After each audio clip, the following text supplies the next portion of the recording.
3. Hi all, it's Brianna.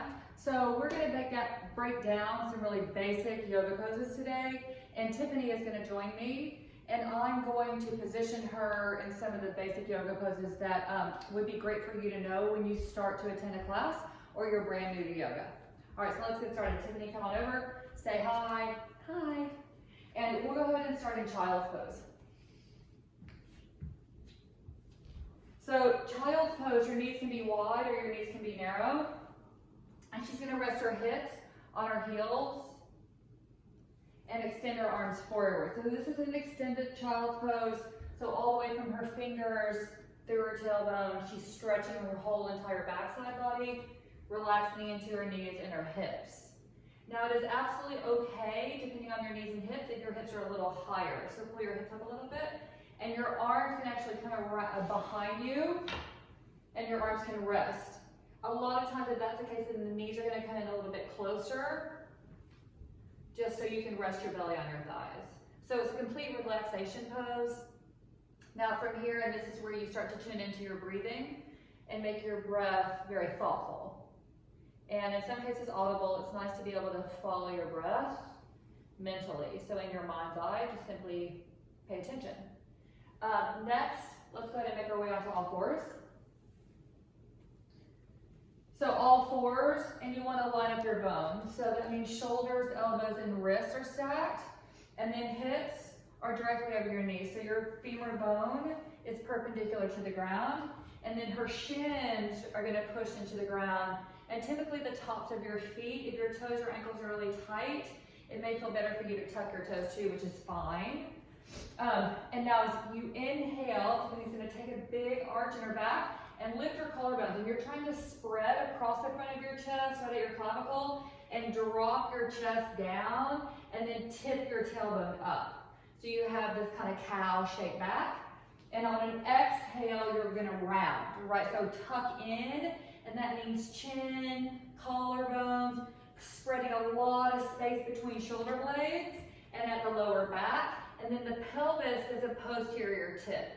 So then again, arch inhale, round into an angry cat exhale. And then you can notice her hands, her fingers are spread really wide, and she's a big, giant starfish kind of hand. Next time you exhale, curl your toes and make your way into a bent knee downward facing dog. So now pretty bent through the knees, and especially if your hamstrings are tight or your lower back feels tight, you'll want to keep your knees fairly bent. But then what we're trying to achieve is this really long, flat back. And that means flat back from the hands coming out of the wrist. So you're actually trying to take the wrinkles out and then reaching and lifting out of the shoulders. So your shoulders wrap around and the biceps come up with the triceps hitting back and up. And then same with the back. So her back is lifting up and back for the wall and ceiling. So the tailbone actually shoots up and back. And then she has flexible hamstrings, so she can start to straighten out her legs and drop her heels a little bit. And so when you straighten your legs too, you want to be firm through your thighs, so they're very engaged, right through the quadriceps and through the hamstring all the way back into the calves. And then she's still pushing out of her wrists and shoulders, bearing more weight into her legs than into her arms, and her heels are starting to drop. Now they definitely don't have to drop. So now go ahead and tiptoe your feet forward into a ragdoll or a hanging forward bend. And then this too. So the importance of this pose is that you have your belly on your thighs. So depending on how flexible your hamstrings are and really your lower back, you might need to have a pretty good sized bend in your knees because you're trying to stretch out your back and let it hang heavy. And so that means top of the head, all the way through the tailbone. This is really loose and heavy. And she has her elbows clasped, so you're clasping your elbows. You can also let your arms kind of hang and dangle. You can hold onto your ankles or your shins, right? But the goal is that you are a ragdoll. So you're trying to relax and kind of fall or cascade into the pose. And now go ahead and rise up. Take your arms up and above your head. Big breath, inhale. And now bring your hands to heart center. And your feet can be hip distance or they can be together. It's totally up to you. Sometimes if your low back feels tight and hamstrings, it's nice to have them apart. And then with your feet, big toes are going to touch, heels are slightly apart. So wherever they are, there's just a slight external rotation in the heel, so the edge of your foot lines up with the edge of the mat. So basically, all 10 of your toes are parallel lines forward. And then chin lift so it's level, right crown of the head all the way to the ceiling, shoulders relax, shoulders over your hips, hips are over your knees, knees are over your ankles. So in this Tadasana, mountain pose, right, you are embodying that idea, that word, a mountain. So you're strong, right, steady, standing in your space, literally like a mountain, bridging the gap, heaven and earth. So now on an inhale, go ahead and reach your arms up, and you'll look up as you reach up. Exhale, bow forward. Lift up halfway, put your hands on your shins to a flat back. So this is really important that when you lift up halfway, that your back is flat and you're not dumping or rounding forward. So your shoulder blades still roll open, slide together and down. Exhale, forward bend. Do that one more time. Inhale, halfway lift.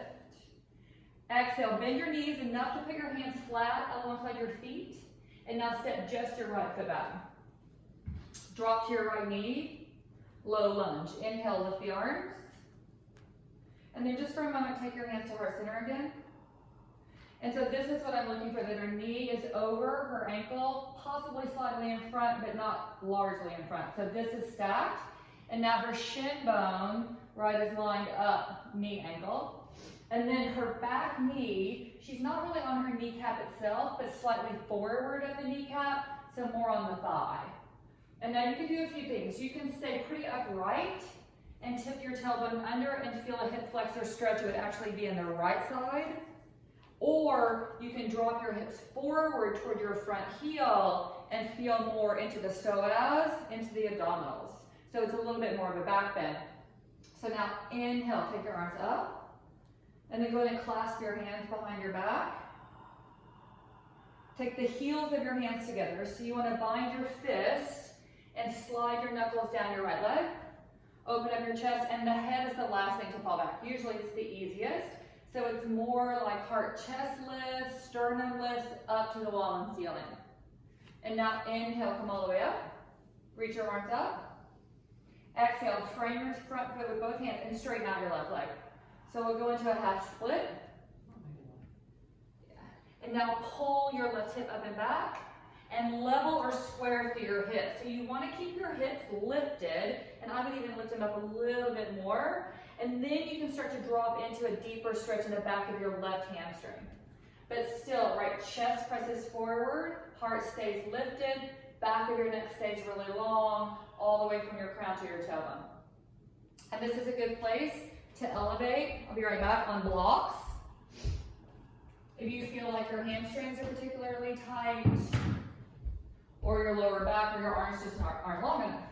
And Tiffany has really long arms, so she's super lucky. Right, so this gives you a little height. It brings the ground to you really anytime you need it. So blocks are super important, and they're really handy. So now go ahead and bend your left knee. Move the blocks to the side. Step your left foot back to meet your right, high plank. So high plank, it's another really strong flat back pose. Maybe a little bit of bowing or rounding in your upper back between your shoulder blades. And again, just like all fours, you're stacking your shoulder, your elbow, your wrist with really big, wide starfish hands.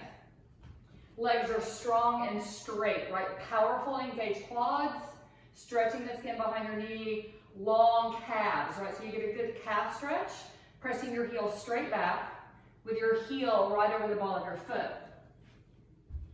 And now as you exhale, it's going to be slow. She'll bend her elbows into her waist and lay all the way down in your belly. So slow, you want to pin your elbows in really tight. Untuck your toes. So now tops of your feet. Inhale, low cobra. Right, Bhujangasana, just the chest lifts, hips and thighs are down. Exhale, drop your chest. And then do that one more time. Inhale, lift your chest. Just peel it up, open your chest, and now look up so you feel your upper back bend. And now exhale, drop that down. Inhale, straighten your arms, upward facing dog. So for upward dog, you want to get your thighs off the ground. So you're just on the tops of your feet, toenail side, and on your hands without taking your shoulders to your ears. So do that, shoulders to your ears. Yeah. So you want to push out of that compression. Exhale, curl your toes, tuck your chin. Nice, easy downward facing dog. As much bend in your knees as you need. All right, so downward dog is pretty much home base, just like a child's pose would be. So downward facing dog, step your right foot forward, warrior one. You're gonna step your right foot as many steps as it takes between your hands and turn your left heel flat. Bring your hands to your hips and lift your torso. So the back foot is your rudder foot. You're gonna steer with it, literally. You wanna roll to the outside edge, lift up through the arch. So what happens is your left thigh turns inward from the hip, and your inner thigh hits straight back behind you. The hips stay level and square. Front knee bends and presses out. So if she looks down right inside her knee, she can see her big toe in that line. So you're trying to avoid, let it dive in, that internal rotation. So there's external rotation happening in the hip. And then the work is to keep bending into your front knee. So you're challenging the depth, but then also pushing really strong into your back leg to keep it straight. So now your right hip pulls back and your left hip presses forward. So with your torso, hands can come to heart center. They can stay on your hips as they were, or they can reach up and above your head. Strong, straight arms. You can even press your palms together. Yeah, and then typically look at your thumbs. Take a big breath in. Exhale, hands down. Right foot steps back to meet your left. Take it high, either all the way down or halfway chaturanga, either way. And now inhale, take a back bend. Low cobra or upward dog. Exhale, downward facing dog. Downward dog, right or left foot's gonna step forward. Right heel turns down 45, right toes are at 1 o'clock, come on up. Big breath in. Square through the hips, and now exhale, hands down. Frame your front foot. Take it back, either laying all the way down, but your elbows pin in really tight, or halfway. Inhale, upward. Exhale, downward dog. And now, so downward facing dog, this is a resting pose. If you ever need child's pose, take it. Downward dog, inhale, heels are gonna lift. So that's the inhale. Exhale, bend your knees, look at your hands, and prepare to tiptoe or to jump your feet forward. Big toes tucked, heels are apart, the exhale folds you. Inhale, you're gonna come all the way up, stand. Breathe in, look up. Exhale, fold. Inhale, halfway lift, flat back. And we're moving through a sun A, hands down. Bend your knees enough to walk or jump your feet back. Bend your elbows, chaturanga all the way down. Inhale, back bend, straighter bent elbows, right, lift your heart. Exhale, downward facing dog. Right foot's gonna step forward, left heel turns flat, but into a warrior B. So now you want more distance and space between your legs. And so what you have is this intersection front heel to either the back heel or the arch, depending on where you're most comfortable. And your hips are really nice and open and spread out wide. So you can keep your arms extended, or you can start with them on your hips. Go ahead and start with them on your hips for a sec. To find your position and your alignment, heart chest stays open, gaze point, drishti is looking out in front of you. And if you extend your arms, you can look at your right middle finger in this case.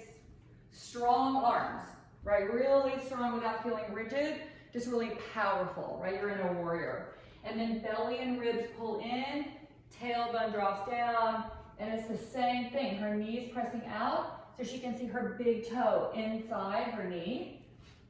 With the knife side edge of her left foot pressing and the arch lifting, so you're getting a good inner thigh stretch and a lot of length. Take a big breath in. Exhale, lower your right forearm to your thigh and take your left arm up for a side angle. The arm can go straight up above your shoulder. It can move up and over your ear. So typically the angle is this. From the fingers to the foot, you have this about 45-degree angle with no bend in your elbow. All the way down your side body, you're creating that angle. With the right shoulder bearing little weight. So it's simply resting there. You can even take your arm off your right thigh. There you go. And now on an inhale, come all the way up. Exhale, straighten out your right leg. And you can bump your back foot in and up a little bit. So we'll take this into triangle. Triangle is a really great place to use a block. Take a big breath in, reach. Exhale, put your hand down on your block, on your shin. Yeah. And then same thing, left arm goes straight up. You can also rest your arm either on your hip or around your back if it's too much to hold it up. So then you're working on getting your body really tight and narrow, like you could slide it between two panes of glass. Right, so chest opens, hips open, really nice and narrow. Big strong breath in, come all the way up. And then go ahead and turn your right toes and your left toes in to face the camera. Hands to your hips. Open your chest, inhale. Exhale, forward bend into a wide leg forward fold. And then your hands can release down. You can also bind your hands behind your back in this position. You can catch your toes. A little bend in your knees, absolutely great. Especially if you're feeling your hamstrings are particularly tight. And then a slight turn in or a pigeon toe and a rolling to the edge of your foot and a lifting through the arch. So now hands to your hips. Inhale, lift up halfway only with a flat back. Exhale the breath. Inhale, stand up, hands on hips. Exhale, left foot meets the right, top of your mat. Bend your knees, Utkatasana, sink your hips low. Take your hands to start at heart center. So again, you want to stick your chest out and drop the weight into your heels. Pull your navel to your spine. Roll your shoulders back. And then Tiffany's not resting her belly on her thighs. She's actually lifting it off her thighs a little bit. And now reach your arms straight forward. Yeah. So it's fine to come up a little bit from there. You can always put your hands back at heart center if your shoulders start to scream, or you can reach them even higher toward the ceiling, but you're keeping your knees bent and together, putting the weight in your heels. You can even lift and fan your toes. Squeeze in, everything pulls to the midline of your body, so you're really starting to build some heat and fire. Take another big breath in, exhale, forward bend. And then inhale, come all the way up. Exhale, stay standing, release your hands down. Yeah, just like that. So go ahead and turn Tiffany to face the camera and we'll take a tree pose. So you can take your right foot, it's gonna go onto your ankle. I'll demo the ankle. The calf, right, or above your knees. So the goal is to get your foot above or below your knee. Because you want your pelvis to stay stable and level. So if you think of your pelvic bowl being just that, a bowl, you want to tip the tailbone down and pull the front of the hips up a little bit so you're balanced right in the middle. So you're not arching and you're not tucking, but it's very neutral. And then her right foot is going to push really hard into her left calf. So just like her hands push together, her foot pushes into her calf. Her palms press together, so everything again is shooting energy up the midline of the body. Crown of the head extends really long, like you're getting taller, taller, taller through your spine, and grounding strong into your standing foot. And then eyes, gaze point is really, really important that you're looking at something that is not moving. Release your right foot. Turn toward the top of the mat. Inhale all the way up, arms up. Exhale, fold forward. And then this time lift halfway and simply step into downward dog. So you can step back, downward facing dog. So you can always go here without the vinyasa. Downward facing dog, drop to your knees. Yeah, take your hips to your heels. Balasana, child's pose like we started. Yeah, so as a recovery, a place for you to come back, gather up your breath. And then go ahead and sit and swing your legs all the way around. So you'll just kind of take it all the way around. Lie flat on your back for a moment. With your feet underneath your knees, I want to show you a bridge pose. Right, so big inhale, push into your feet and lift your hips off the ground. Take your chest toward your chin. So bridge pose, and your arms can be alongside your body like this. You can also clasp hands underneath your back. Yeah, and keep lifting up. So 2 parallel lines with your feet, all 10 toes face forward, knees track to knee, right tailbone to your knees. So the goal is that the hips are lifting, the back is lengthening, the chest is opening, and the shoulders are grounded and rolling down with a little space underneath at your neck, and then you're pushing into the back of your skull. Exhale, lower your bridge. 3 to 5 breaths in a pose is usually really nice. Cross your right ankle over your left thigh. Take a figure 4 for your hip, and then you can pull your legs toward you. Reach inside the opening of the legs, the triangle, and give your hips a nice stretch. Great hip stretch to do. Any supine, lying on your back pose is going to be a really nice restorative pose for you. And now as you exhale, take that into a spinal twist. Drop your knees to the side. And so what you would do is have your knees, your lower body, basically twist and fall to one side, and then your head, neck, to turn to the opposite direction. So it is very restorative, really healthy spinal twist, lying on your back. And so you're getting lumbar, you're getting cervical spine. And come back through center, big inhale.